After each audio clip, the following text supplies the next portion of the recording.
हम मीनू झा उपस्थित छी भगवान श्री कृष्ण जन्मक कथा लऽ कऽ। कृष्णाष्टमी के बहुत बहुत शुभकामना, बधाई सब गोटे के। तो सुनल जाओ अपने लोकनि ई कृष्ण जन्मक कथा। सतयुग में केदार नामक तेजस्वी व यशस्वी राजा भेल छलाह। ओ वृद्धावस्था में अपन पुत्र के राज्यभार दऽ तपोवन चल गेल छलाह। राजा के वृंदा नामक एकटा कन्या छलखिन। ओ भरि जन्म कुमारि रहि यमुनाक तट पर घोर तपस्या कयलनि। अंत में हुनक तपस्या सँ प्रसन्न भऽ विष्णु भगवान प्रकट भेलखिन आ वर याचना करबाक हेतु कहलखिन। ताहि पर ओ कन्या विनम्र भऽ हुनका सँ कहलखिन, यदि अपने हमरा पर प्रसन्न छी तऽ हमर पति बनब स्वीकार करू। भगवान एव मस्तु कहि हुनका संगे नेने चल गेलखिन। जतऽ ओ राजकुमारी ओ वृंदा तपस्या केने छलथि, आगू चलि के ओहि जगह के नाम वृंदावन पड़ल। ओही ठाम यमुनाक दक्षिण किनार पर मधु नामक दैत्य मधुपुरी नामक एकटा नगर बसौने छल, जे आगू चलि कऽ मथुरा कहौलक। रामा अवतारक समय में शत्रुघ्न जी ओही दैत्य के पराजित कऽ ओही नगर पर अपन अधिकार जमौलनि। द्वापर में ई नगर सुरसेन देशक राजधानी बनल, जतय जादव, अंधक, भोज आदि वंशक राजा सब राज कयने छलाह। द्वापरक अंत में भोज वंशक राजा उग्रसेन राज करैत छलाह। हुनक पुत्र कंस हुनका राजगद्दी सँ राजा अपने बनि गेल।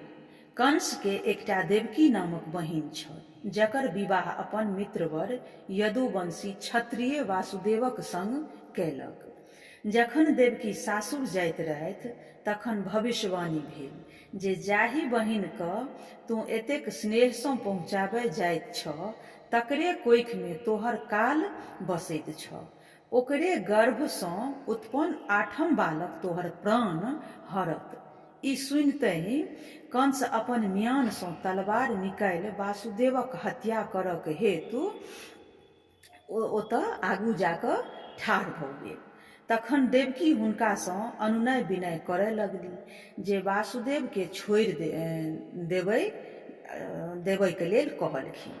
देवकी कंस के गछलखिन जे हम अपन प्रत्येक शिशु जन्म लैत देरी अहाँ के दऽ देल करब, अहाँ ओकरा सबके मारि देबै।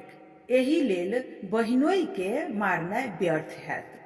कंस देवकी के बात मानि पुनः बहिन आ बहिनोई के संग मथुरा घुरि आयल। दुनू के कारागार में बंद कऽ देलक। जखन देवकी के पुत्रक जन्म भेल तऽ ओ स्वयं ओकरा कंसक लग पठा देलखिन। कंस ओकरा तुरंत मरवा देलक। एही तरहे देवकी के 7 गोट संतान के कंस मरवा देलक। जाहि दिन भगवान श्री कृष्ण का जन्म भेल, ओही दिन भादव मासक रोहिणी नक्षत्र कृष्ण पक्ष अष्टमी तिथि छल। समस्त पृथ्वी अंधकार में डूबल छल। मूसलाधार वर्षा भऽ रहल छल।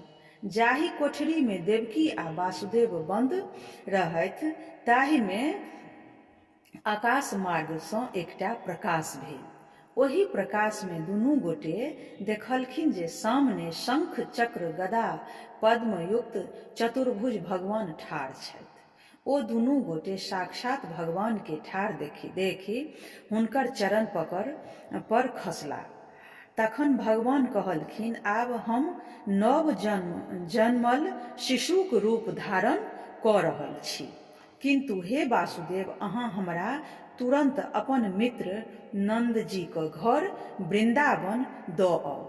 हुनका ओहिठाम जे तुरंत एकटा कन्या जन्मल होयत, तकरा आनि कंस के अर्पण कऽ दियौ। एखन समय एकदम दुष्ट काल अछि, अहाँ के तकर कोनो चिंता नहि। हमरा माया सँ सब पहरेदार सुति रहत। बंदी गृह फाटक अपने ही खुजि जायत। बीच रास्ता में यमुना जी पड़ती, ओहो स्वयं रास्ता दो देती। वासुदेव तुरंत नव जन्मल श्री कृष्ण के सूप में राखि बंदी गृह सँ बहरा गेला। निर्विघ्न यमुना पार कऽ नंद जी के घर में श्री कृष्ण के पहुँचा देलनि।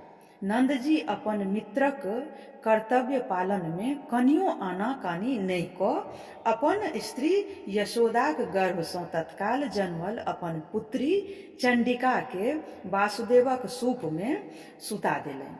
ओकरा लऽ वासुदेव मथुरा आबि बंदी गृह में उपस्थित भेला। बंदी गृह फाटक स्वयं बंद भऽ गेल। पहरेदार सब अपन मोह निद्रा में भग्न भेला सँ पूर्वत पहरा देबय लागल। प्रातःकाल जखन कंस के खबर भेल जे ओकर बहिनक कोखि सँ एहि बेर बालक नहि कन्या जन्म लेलक अछि, तखन देवकी सँ मंगाय एकटा धोबी के देलक जे एकर जान मारि दे। जहन धोबी ओकर दुनू टांग पकड़ि कऽ पटकऽ लागल कि ओ आकाश में उड़ि गेल, ई कहैत जे हमरा मारला सँ आब कोनो लाभ नहि छ, कारण कंसक मारयवाला वृंदावन पहुँच गेल अछि। ई घटना देखि कंस अवाक रहि गेल। कंस कृष्ण के वृंदावन में सुरक्षित जानि बड़ दुखित भेल आ मारबाक उपाय सोचय लागल। समय समय पर अनेको राक्षस सबके पठेलक, माया रचि के, मुदा सब व्यर्थ भेल। उनटे सब मायावी मारल गेल। श्री कृष्ण आराम सँ गोकुल में रही रंग बिरंगक लीला करय लगला। यशस्विक भेला पर भगवान श्री कृष्ण मथुरा जा कंस के वध कयलनि आ अपन माय तथा बाप के कारागार सँ मुक्त करौलनि। अंत में सब ग्वाल बाल आ गोपी के छोड़ि द्वारिका गेला। एही तरहे भगवान श्री कृष्णक जन्म लऽ दुष्टक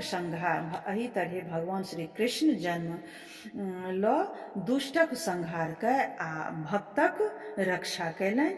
तें आजुक दिन श्री कृष्ण जन्मोत्सव रूप में मनाओल जाइत अछि। यह छल भगवान श्री कृष्ण जन्मक कथा जे अपने लोकनि के सुनेलहुँ।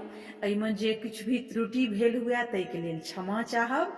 प्रेम से कहियो जय कन्हैया लाल की, हाथी घोड़ा पाल की, जय कन्हैया लाल की। बांके बिहारी की जय, कुंज बिहारी की जय, राधा कृष्ण की जय।